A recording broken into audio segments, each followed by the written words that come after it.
नमस्कार मित्रों, सभी का स्वागत है आपके अपने चैनल स्वरान एकेडमी क्लासेस पर। यहाँ हम बात करेंगे एम्स अपडेट के बारे में, क्योंकि आप सभी लोग कमेंट बॉक्स में भी पूछ रहे हैं कि एम्स बीएससी जो नर्सिंग पोस्ट बेसिक है उसमें एडमिशन कितने एम्स में होता है, कि गोरखपुर में होता है कि नहीं होता, या आपका जो बाकी हैं 20 उनमें होता है कि नहीं हो, और देश में कुल कितने एम्स हैं, कितने में पढ़ाई होती है, कितने में नहीं होती, कितने में इंफ्रास्ट्रक्चर क्लासेस आपकी प्रॉपरली चल पाती हैं। आइए इन सभी चीज़ों पर बात करते हैं इस पर्टिकुलर वीडियो में। ये जो जानकारी जुटाई गई है जो है सोशल मीडिया बाकी जगहों से ऑफिशियल अपडेट ली गई है, जो इनके प्रोस्पेक्टस है उससे जो डाटा कलेक्ट किया गया है उसके आधार पर चीज़ें हैं यहाँ पर। यानी आप देखिए पूरे देश भर में टोटल 25 एम्स हैं, जिनमें से पढ़ाई केवल 20 में होती है, लेकिन जो बुनियादी सुविधाएं बच्चों के लिए हैं वो सिर्फ 7 से 8 एम्स में ही मिलती हैं आपको, और वो एम्स आपके सबसे ऊपर लिखे हुए हैं, आप उन्हें देख सकते हैं। यही वो एम्स हैं जिनमें आपको बुनियादी सुविधाएं, कक्षाएं और सभी सुविधाओं के साथ छात्रों को मिलती हैं। तो ये वो एम्स हैं, और इनकी आप देख ले सकते हैं 1956 में एम्स दिल्ली बना, 12 में बाकी बने, और यहाँ पर 13 में एम्स रायबरेली बना। तो ये जो एम्स हैं वो सारे एम्स में बुनियादी सुविधाएं आपको मिल जाती। देखिए यहाँ पर जो डिटेल में भी आप समझ सकते हैं कि 20 एम्स में से कुछ संस्थान ऐसे हैं जो अपने बुनियादी ढांचे, कक्षाओं और सभी प्रकार की सुविधाओं से पूर्ण रूप से कार्यरत हैं। उदाहरण के लिए आप देख सकते हैं, उदाहरण के लिए एम्स दिल्ली, भोपाल, एम्स भुवनेश्वर, जोधपुर, पटना, रायपुर, एम्स ऋषिकेश, ये सभी ऐसी सुविधाएं, आवश्यक सुविधाएं उपलब्ध हैं। हालांकि कुछ नए स्थापित एम्स अभी भी अपने बुनियादी ढांचे और सुविधाओं के विकास के चरण में हैं, यानी वहाँ डेवलपमेंट हो रहा है, लेकिन अभी वो पूर्ण रूप से विकसित नहीं हो पाए, और इसीलिए वर्तमान में लगभग 7 से 8 एम्स ऐसे हैं जो बुनियादी ढांचे और कक्षाओं सहित सभी प्रकार की सुविधाओं से पूर्ण रूप से सुसज्जित हैं। यानी आपके जो शुरुआत के हमने 7-8 एम्स के बारे में बताया है, वही एम्स जो हैं प्रॉपर पढ़ने लायक। कहने का मतलब ये हो सकता है कि वही जो 7 एम्स 8 एम्स हैं उन्हीं में प्रॉपर वे में पढ़ाई के लिए कक्षाएं और सुविधाएं उपलब्ध हैं। बाकी नाम के लिए ये कहे जा सकते हैं छात्रों के हित के लिए कि एक संख्या, बहुत बड़ी संख्या आपके लिए हो गई है। तो यहाँ पर आप देखिए, और नीचे जो 25 हैं कहे जा रहे हैं, उनमें से 5 एम्स ऐसे हैं जो अभी निर्माणाधीन हैं, यानी वहाँ भी कक्षाएँ किसी भी तरीके से चलना शुरू नहीं हुई हैं।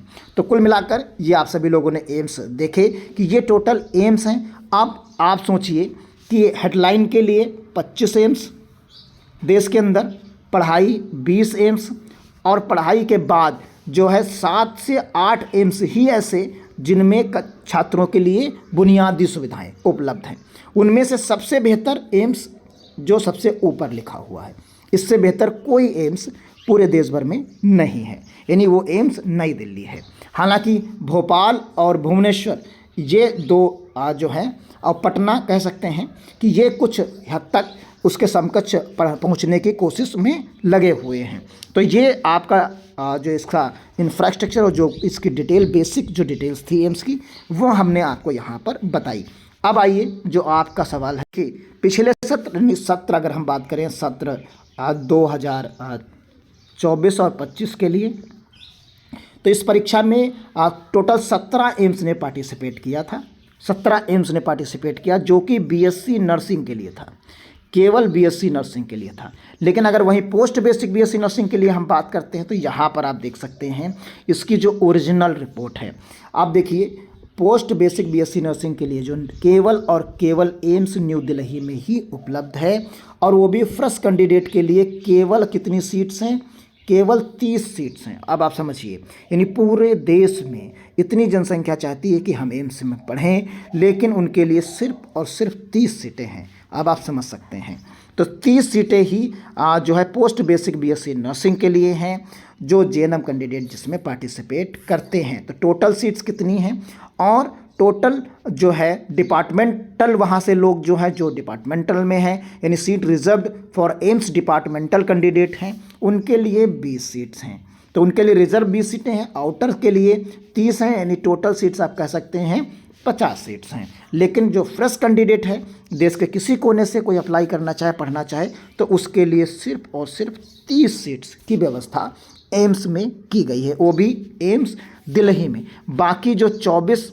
हैं वो उनमें किसी भी प्रकार का एम्स अभी तक अब जो अपडेट है उस अपडेट के तहत 24 जो है स्कूलों में यानी कॉलेजेस में, एम्स कॉलेजेस में जो है नहीं, इंस्टीट्यूट में नहीं चल रहा है। अब जो नया प्रॉस्पेक्टस आएगा सत्र 2025 और 26 के लिए, हो सकता है कि कहीं शुरुआत की जाए। तो वो जो 26 और 25 का जो है करीब मार्च 2025 में जब इसका प्रॉस्पेक्टस आएगा, तभी उसमें क्लियरिटी आएगी कि क्या एम्स के अलावा एम्स दिल्ली के अलावा किसी और इंस्टीट्यूट में, किसी और एम्स में ये जो है कोर्स शुरू किया जाएगा कि नहीं जाएगा। अभी फ़िलहाल आज तक के कोई भी इसमें ऑफिशियल अपडेट अभी तक नहीं आई। फ़िलहाल आप यही 30 मानकर चलिए, कहने के लिए आपके पास जो है 25 एम्स खुल चुके हैं। तो कुल मिलाकर यहाँ पर आप देख सकते हैं, बाकी डिटेल आपको हम और दे देते हैं। इस तरीके का नोटिफिकेशन आपका आएगा जैसे पिछले साल नोटिफिकेशन आया था, शेड्यूल आएगा। देखिए यहाँ पर एक फॉर्म आता है उस तरीके से, admission notice for BSc nursing, फिर पोस्ट बेसिक बीएससी नर्सिंग, फिर पैरामेडिकल और MSc nursing, MSc courses, MSc biotechnology session 2024-25 इस तरीके से आता है new Delhi and other AIIMS के तहत। तो ये यूजी के कोर्सेस होते हैं, यहाँ पर पोस्ट ग्रेजुएट के कोर्सेस होते हैं। आप बेसिक रजिस्ट्रेशन देख सकते हैं, पिछले साल 2024 में मार्च से शुरू होता है, यानी 5/03 और 2024 को शुरू होता है। तो अप्रॉक्सीमेटली यही 5 के आसपास जो है 2025 में भी आप मानकर चलिए 2-4-5 दिन इधर या उधर हो सकता है। तो कुल मिलाकर आप अपडेटेड रहिए। अगर आप पोस्ट बेसिक बीएससी नर्सिंग का फॉर्म भरना चाहते हैं, कम से कम फीस में करना चाहते हैं, तो आपके लिए एक बेहतर विकल्प होगा। तो उम्मीद करते हैं आपको इन्फॉर्मेशन जो सटीक थी वो मिल चुकी होगी। आपको वीडियो अच्छा लगा तो दोस्तों को शेयर ज़रूर करिएगा। अगर कोई सवाल आपके जहन में है तो कमेंट बॉक्स में ज़रूर बताइएगा, क्योंकि ये जो इसका होता है वो 3 चरणों में होता है। सबसे पहले जो है बेसिक रजिस्ट्रेशन होता है, इसका बेसिक रजिस्ट्रेशन होगा। फिर उसके बाद जो है इसका जनरेशन ऑफ कोड होता है, उसके बाद जो है जनरेशन ऑफ कोड होता है, इसका कोड जनरेट किया जाता है। एक जनरेशन कोड होता है, जनरेशन ऑफ कोड होगा, ये पहला होगा। फिर दूसरा स्टेप जनरेशन ऑफ कोड होगा। तीसरे स्टेप में जो किया जाता है वो फाइनल रजिस्ट्रेशन किया जाता है, यानी तभी आपका ये फॉर्म भर पाता है। यानी आप पहले बेसिक रजिस्ट्रेशन करिए, एक डेट आएगी, फिर उसके बाद आपका एक्सेप्ट हो जाएगा बेसिक रजिस्ट्रेशन में, फिर आप जनरेशन ऑफ कोड करेंगे, फिर जनरेशन ऑफ जब कोड जनरेट कर लेंगे, फिर कोड के बाद जब भरेंगे तब आपका फाइनल फॉर्म कंप्लीट माना जाए। यानी 3 स्टेप में ये फॉर्म भरा जाता है और इसमें अलग अलग ड्यूरेशन होता है, यानी एक साथ ही तीनों आप नहीं भरते, इनमें आपको समय लगता है कि पहला स्टेप भरेंगे, फिर उसके बाद कुछ टाइम लगेगा। देखिए यहाँ पर अगर हम इस डेट के माध्यम से समझें तो 5 तारीख से आपका होगा, और इस पिछले बार इन्होंने 12 तारीख से जनरेशन ऑफ कोड दिया था।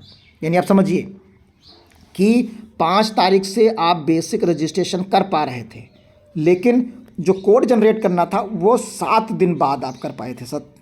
यानी 7 दिन बाद आप कोड करेंगे। तो ये इस तरीके से डाटा इसका अपडेट होता है। फिर 12 तारीख से आप फाइनल रजिस्ट्रेशन, यानी जो आपका जनरेशन ऑफ कोड होता है वो और फाइनल रजिस्ट्रेशन एक साथ करेंगे, बेसिक रजिस्ट्रेशन आपका अलग होगा।